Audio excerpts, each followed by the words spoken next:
Hi everyone, welcome to another subscriber game review. This game is between two double-digit Q players. That's my guess. I actually don't know their rank, but from their play, I think it's beginner level double-digit Q player. So let's look at this game together. There are many lessons for us to learn. So the first problematic move here is number 6. Normally, in a game like this, you want to play the corner closers like this or approach your opponent's corner, right? So that's what you should do. As a beginner, as amateur players, that's what you should try.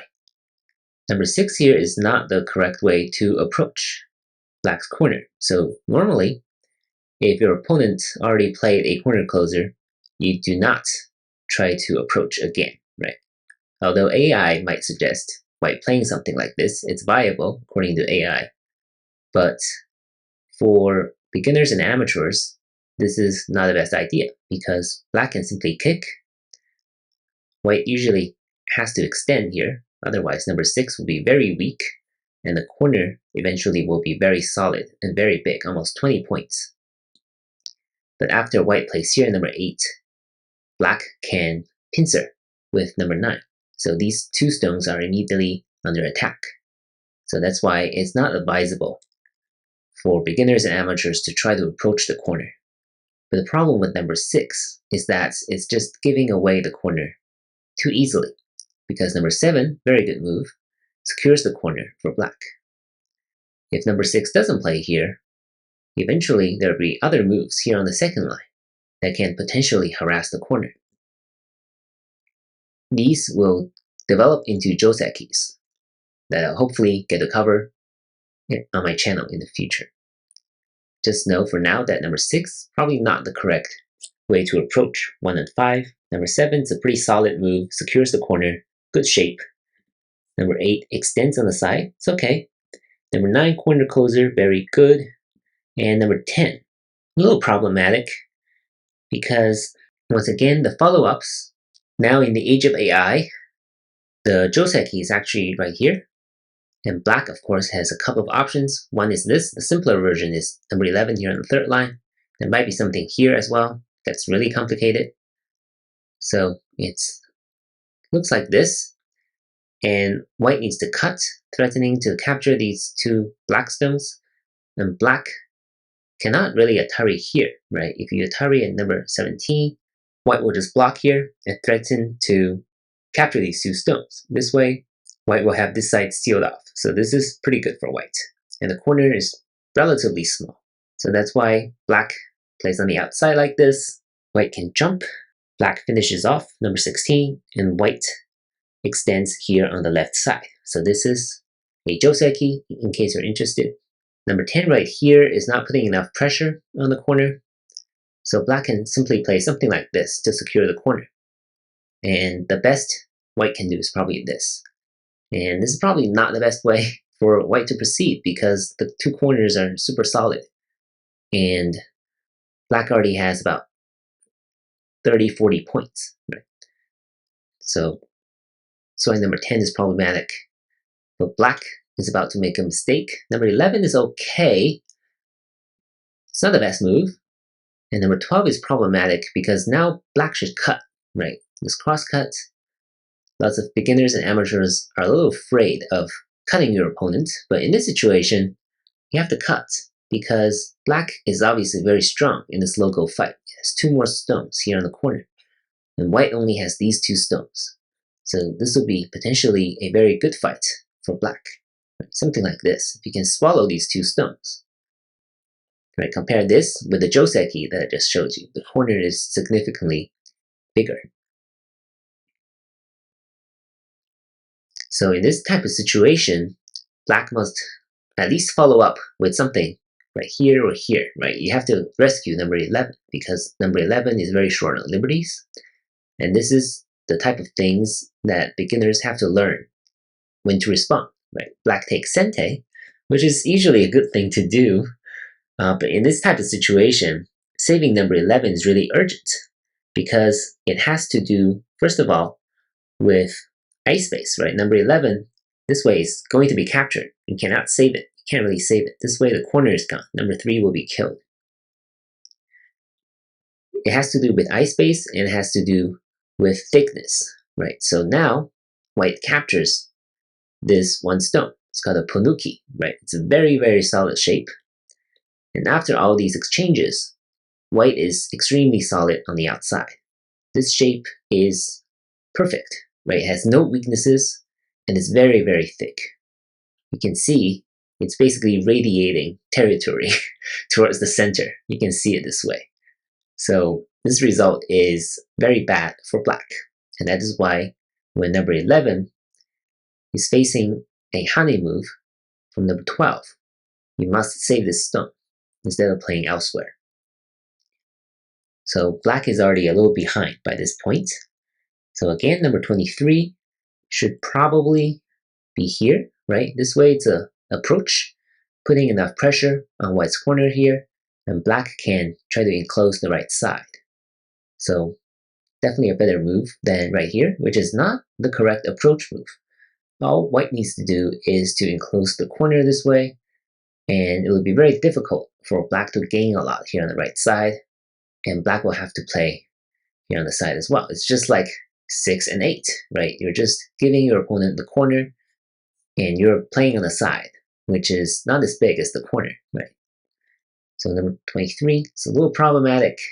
24, by that logic, is also problematic, right? Because it should be the corner closer here. 25, again, you don't have to come in this way. This is not the best way to come into the side. If you do want to come into the side, this approach move, right? This is a more solid way to come into the side for black. But of course, that's not the priority here. The priority really is, once again, this corner approach. Playing something here, putting some pressure on this stone, right? This way, it's pretty good for black. Because black is very solid here on the right side. So again, 26, a little problematic. If you're black, you probably want to play this to cut white off, and this is a pretty solid shape. In real game, black jumps, never a good move when white attaches here underneath, right? Almost always has to play this hane right here. So 29, also really slow, right? I think either here or this might be better, right?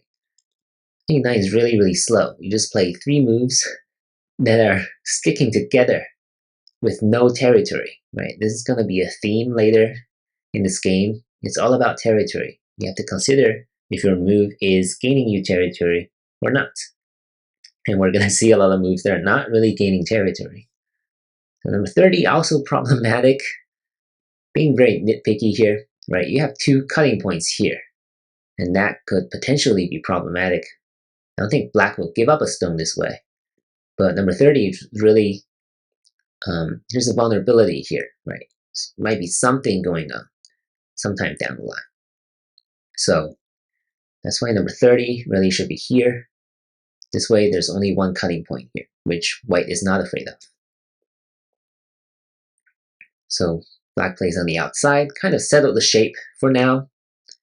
And 32, another problematic move. All white needs to do is to copy black, right? This is a good move to enclose the corner, because if black comes in, you can direct it to number 32 here, and there's really not much black can do. This way it's a dead shape. So black really can't live by itself, and that's why this corner is secure as well, right? So you have to secure the corner here, but of course in this situation, the more important corner is the upper right, because if black encloses whites into the corner, now black will have potential toward the center. So these stones, these 4 stones, are not completely wasted, right? At least they're on top of white, and they have some potential toward the center. That's why 32 is problematic. It leaves the corner open. It's not doing much on the side either. So it's an inefficient move. So 33 is here.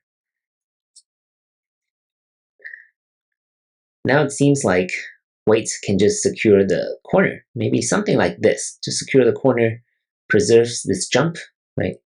You have this jump that can destroy a good chunk of black's territory here.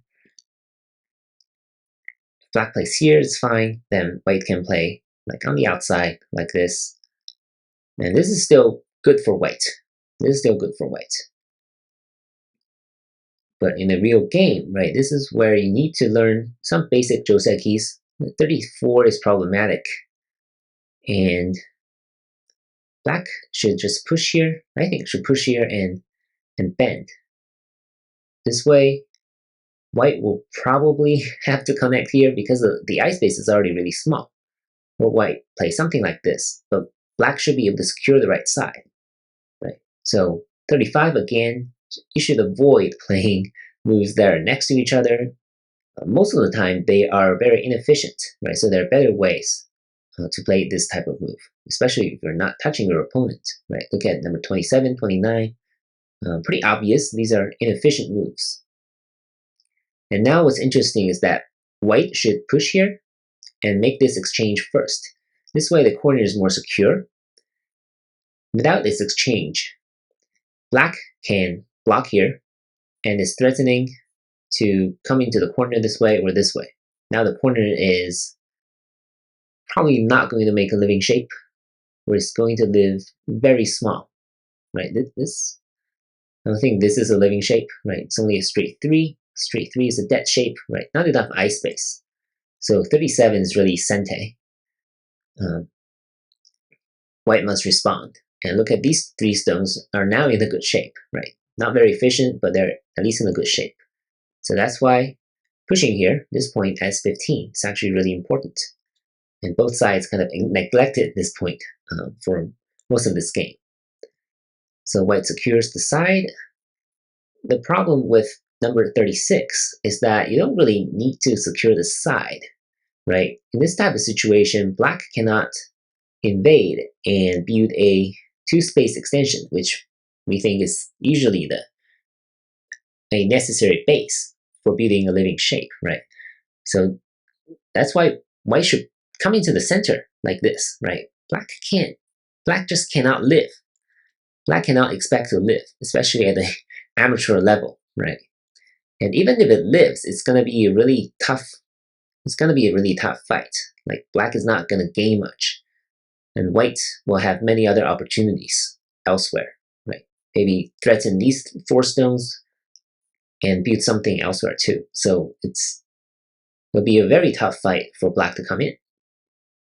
And number 36 is really saying, this is all I'm satisfied with. And sometimes that's not enough in a real game. So 37 is kind of solidifying this side, although it's kind of playing inside your own territory. For black, I'll just seal off, right? Seal white off with this move and just connect. Right? It's probably better than 37 here because white can still kind of come into your territory this way. Pretty annoying. You want to seal off your opponent whenever possible with moves like this. And now white plays the Tengen. It's okay, right? If you want to play here, it's a pretty good move that kind of limits black's potential.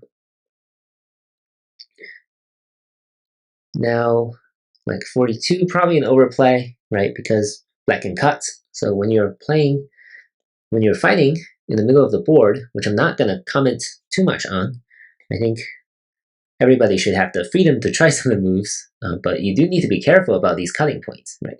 So that's why 42 is a little overplay.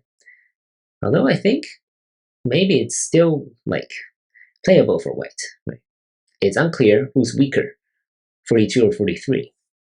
But in a game, I think white just gave up on this stone. If that's your plan, right? If that's your plan, then this is not a good plan. Then 42 should be here, right? This way, black's territory is smaller than the real game this way. And again, it's all about connection. So it'll be natural for black to just play here, right? To secure the side. In the game, black played here, which is unclear what it's trying to do, right? Because white can Atari and connect. And all of a sudden, there's no territory here for black, right? And again, black is just playing one move next to another, right? So if you're doing this, if you see a fellow player doing this, you should remind them not to do this because these are very inefficient. 33, 35, 27, 29, right? So where should it be if black wants to enclose the corner? It should be something like this, right? Black is not afraid of this push, and 57 is a good move that kind of just secures the right side. But of course, the key to securing the right side again is this move. Let's not forget about this. So 57, very slow. I think the slowness really cost black this whole game. So, and now another kind of an overplay from white. Can black cut this way?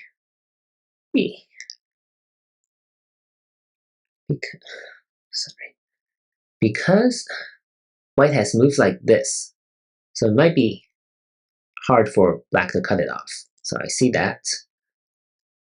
But still, black should just protect the right side. That's the most important thing to do. So 61, really a little weird, right? This way, white is really coming into black's territory. Like number 37 is almost wasted, right? It's not, black is gaining very little. Again, 65 is unnecessary. When you already have a 3-space extension like this, again, this move, 65, super important because it's in sente, right? It's forcing whites to play a move here on the corner, right? So again, 70 is not ensuring its own connection. So 71 should probably just cut it off this way. And 73 is coming in, right? 75, that's the wrong move here, probably.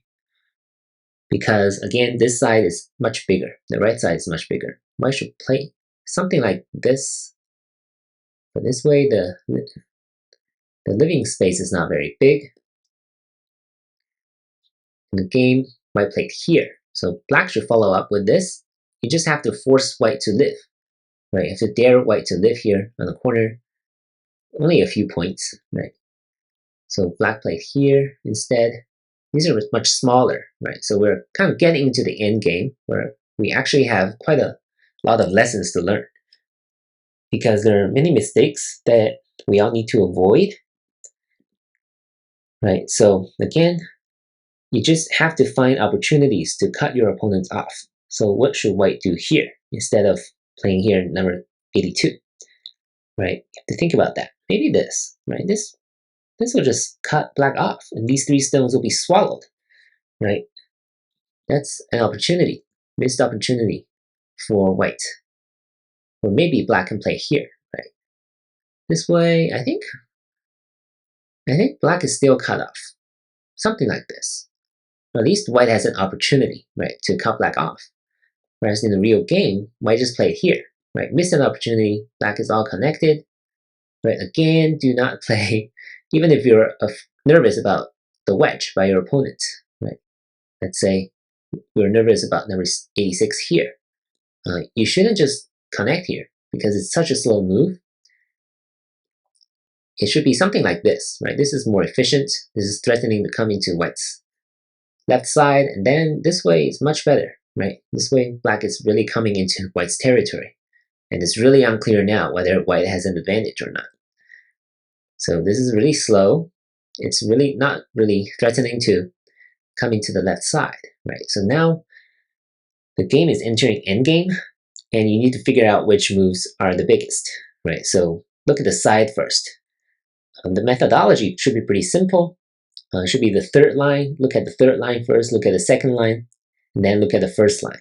So now the third line down here is still open, right? So a move like this is really big. White can't really cut, right? This would be very big, right? White's territory is very small this way. So this is obviously very big. It's on the fourth line. And later, black will play the 3-3 invasion, right? So 87 is one of the first wasted moves by black. That's really how black lost the game. And on the third line here, 89 is actually good, right? It's a pretty big move. And 91, right? 91 is on the second line now. So if you're white, of course, securing the corner is important. This is also really important here on the second line, right? And this move on the third line potentially is also big. But 92 here is okay. Right, 93 is very problematic. It's not gaining much, right? It's gaining a couple of points for black and it's threatening to capture this one stone. It's only one stone. If you're white, there's so many other points that you should play that are much bigger than saving this one stone, right? So 94, clearly wrong. 95 is okay, right? This whole sequence is okay, right? Black is just trying to push the boundaries a little bit. So, and in sente too. So black has sente, black is pushing the boundaries. These are okay moves to make. Now black comes in, and because of this cut, right, because of the weaknesses here, it's actually may not be that straightforward for white to kill black. So even so, white is still probably winning. And again, this move is quite common, I think, in double-digit cube play, 117. This descent, where they're standing down on the first line, that's just not the correct move. It's just not the correct move. The correct move is always, 99% of the time, I'd say, is connecting here. It's not standing down, right? So if you see someone making this move, you have to remind them it's not the correct move because there are just so many weaknesses.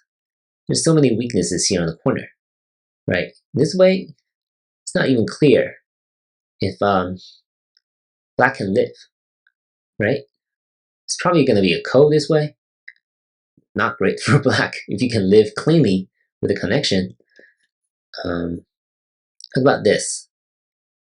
This is still going to be a ko, even worse, right? So it just has too many weaknesses, leaves too many weaknesses, 117 here.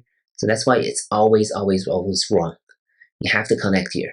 That's the shape, that's the life and death key point for black. So white misses an opportunity here by playing on the outside. Really should have played inside and started a ko. It's really a free ko for white, right? Because black could have lived cleanly and white could just get a ko. Even if you lose the ko, you get 2 free moves elsewhere, right? Which is still pretty big at this point of the game. So missed opportunity here. White played here, right? Living on the corner, very good, but again, third line, second line, first line. The next move, white played here on the first line. It's a very slow move. It's a very slow move. It's only valuable here because if black ignores it, white can probably Atari here. So this is valuable. And this is also really valuable if you can connect like this. Now all these intersections on the side are white's territory, right? White has just gained at least 5 points. Maybe even more here, right? Because if black plays here, white has no territories. But again, playing on the first line, not the best idea, even if you have sente here. So 26, again, small move. White should jump inside. This is probably the biggest move. And of course, we're looking at the third line, it's right here, right? And another move for black is actually this cutting point. It's not that easy to see. You're not going to capture white, but you can destroy a good chunk of white's territory here, right? So white must play here number 28 after black's cut. You can't play anything like this. This way, these 2 stones will not be able to connect back. So to save them, you have to play here. And now black just needs to play something like this. This way, it's threatening this capture. So white will have to address the cutting point here, and black can connect back like this. Or if you do this exchange first, threatening these 3 stones, and connect back like this. So this way, black is destroyed about 10 points. I can't really count, but it's about 10 points of white's territory here, right? So that's pretty big. That's pretty big, this cutting point. So you have to calculate this kind of cut. And this is one of the biggest mistakes because this is dame, right? Meaning in a point with no implications for territory. And that's the very last thing you should fill in your game. And 127 is worth exactly 0 points. It's even negative considering how much it's given up, right? 128 is jumping in. And again, 129 makes no sense. These 2 moves are not doing anything because white is already alive, right? You're not trying to cut white off. White is already cut off. and 129 is on the first line. So of course, it's a very small move, right? So the next move, 130, that's really big, right? White is coming into black's territory. That's huge. Black has built its territory on the fourth line, and now white is just like coming in and taking all of it, most of it. 134 again. You don't have to set the boundaries here. It's a small move. I'm not sure what it's trying to do here, and it really has no life and death implication. So all white needs to do is just to play this hane and connection and gain all the territory here. Look at this territory. It's already white's territory, and black's points are all gone here on the right side. So that's really how poorly black was doing with 127 and 129. So 134 again on overplay. Black can cut it off, and it's really a gift for black already. So black again very soft. 136 doesn't make a whole lot of sense. 137 again, right? These are all very small. You just have to see that. 138, it's saving this one stone, which is worth 2 points, right? There are many other things that are worth way more than 2 points on this board at this moment, right? Like 139. How much is 139 worth? It's at least 5 points, maybe 6, right? How do you count that, right? If black connects here, now just count, say 1, 2, 3, 4, 5, 6, right? The one stone is 2 points. And if we have white play here, now all these 6 points are gone unless black plays here. Black has this 1 point, which we counted prior, right? So it's at least 5 points. And if black ignores it, it's probably even more, right? 138. That's how much 138 is worth. So that's why the real game here is really wrong. And again, 141 is a dame, right? These are the things that you need to recognize as beginners. If you can recognize 141 as dame within a second, you pass the test. So good. And also there's this snapback, right, with 142. So that's what 140 was aiming for. But both sides kind of ignored that for a little bit. Again, 144 here, also dame. It's not gaining you any points. It's gaining white exactly 0 points, right? But after this exchange, there's no longer this cutting point here. So that's what white did right. Again, here, white should play on the third line, or at least follow up with this move on the third line. Because, again, white played something here, which is worth about 1 point. Right? It's delineating the boundaries here. It's really small, whereas this is much bigger. Because if black plays here, white will have to save this stone, or not, right? Because this way, black will just come into white's territory. It'll be disastrous for white. We're taking the stone, then this is all wasted, right? So that's why playing here on the third line is really big. And both sides kind of miss that, which is typical in beginner games. And again, right, in this type of situation, always connect. Always connect. It's much easier. It's a good habit. And now 160, right, it's like neither side is thinking at this moment in this game. It's probably a quick game, I'm guessing, right? It's a basic capture problem. 161 here, and white will be dead. So 160, it's really careless. Both sides are very careless at this point. And white probably saw this, right? 161 missed it. White saw this, and nothing happened. So the corner, it's already alive. So nothing happening there. And then now this cut is a little too late. There's nothing going to happen. But black did get to play here. So the game was still pretty close. And 184 again is on the first line, but it's always a very big move because white can play this in sente, right? It's threatening to cut black off here. So 184 is actually really big. Should have been played in sente. And now the next couple of mistakes we're seeing is these filling in territory, 188 here. White does not need to be afraid. White is very well connected, is totally alive, Black cannot achieve anything by cutting here, right? Black cannot achieve anything by cutting here. It's not threatening to capture any stones. You just have to calculate, right? How do you know if I need to play a connection inside my own territory? You just have to calculate to see if your opponent can capture you. If the answer is yes, then you need to play, but here the answer is no. Black can't really do anything.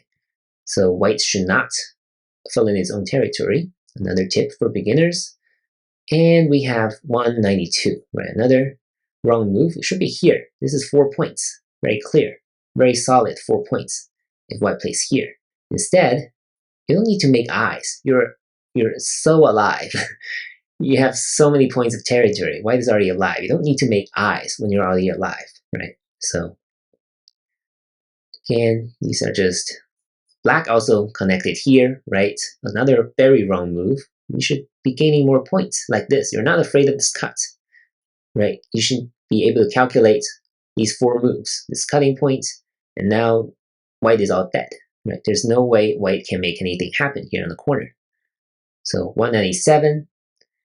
So just, I think the reason why black lost this game is because of the dame it played, right? Like 127 here, 129, and 197, right? So it really comes down to this type of wasted moves, and sometimes neither side realizes it.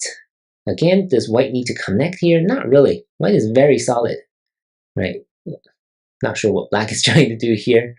It's all very solid. So the game, white had a narrow victory, but overall, I think it's a good effort by both sides. Both sides made their fair share of mistakes, and that's what makes this game review valuable, right? We just need to avoid those mistakes. If you're playing in a club, playing with other friends, just remind each other to avoid these mistakes as much as you can. As always, thank you for your support. If you like this content, please consider subscribing and sharing with your other friends. That's it for this game review, and I'll see you in the next one. Take care.